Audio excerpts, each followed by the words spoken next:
Isaiah Thomas is the 9th highest paid player on the Cavs right now, and he has done more than enough to earn a raise. But does he deserve the max? He's in his last year of his 4-year, $27 million deal given to him by Phoenix, so he'll make $6.3 million this year. He has made it clear that he thinks he deserves a max contract, and he has a solid case for that. But there are a lot of factors currently up in the air, and there are a few outcomes that could take place. But I think that Isaiah signs with the Cavs next year, because he is their best option for contending if LeBron stays in Cleveland and their best option to stay afloat if he leaves. Personally, I think LeBron stays in Cleveland, so I think management will want to keep their core together to build around LeBron, IT, and Kevin Love. So can Isaiah Thomas get the max contract from Cleveland? I think it's clear that LeBron is their priority over anything.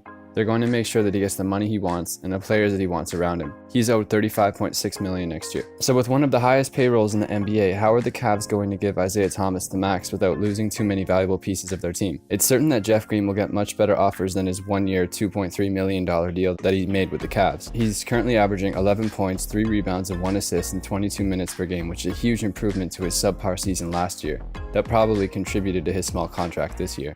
He could probably pick up a decent 2 or 3 year deal somewhere else, and seeing that right now the Cavs payroll is at just over $137 million, the most they could offer him is another minimum contract, so it's likely he'll end up with another team. The Cavs own Isaiah Thomas's bird rights, so they can offer him more than any other team, but does that mean that they'll give him the max? With the trade deadline approaching, I could see the Cavs making a few moves to improve their chances at winning a title, but also to better set them up for next year financially. I could see some of the role players being moved around, and there's already been rumors of trades for Tristan Thompson. I could see them moving him and Shumpert in attempts to bring in a star player to improve the Cavs team moving forward. I don't see them trading their pick away because that's one of the main factors for the future of this team, and a rookie contract doesn't take up much cap space. I say Tristan Thompson and Iman Shumpert because they are owed $28 million next year between the two of them, and a move with them could free up a bit of cap space moving forward. The Cavs would want a good player in return if they move them, I'm sure, and I could see Channing Frye being shipped somewhere too in order to find some help on the defensive end. So the Cavs are still going to be in the luxury either way, so how much will they be able to offer Isaiah Thomas?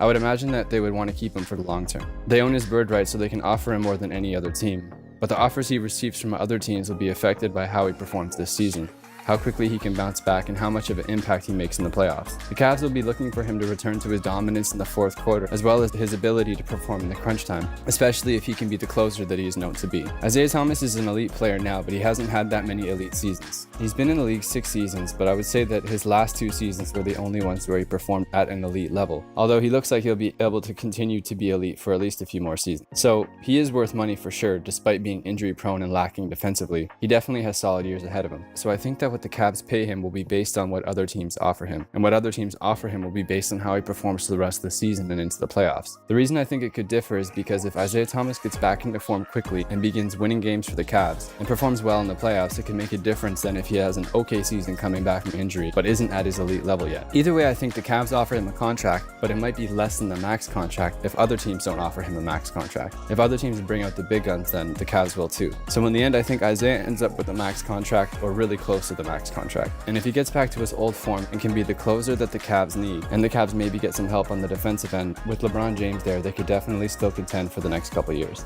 Thanks for watching, everybody.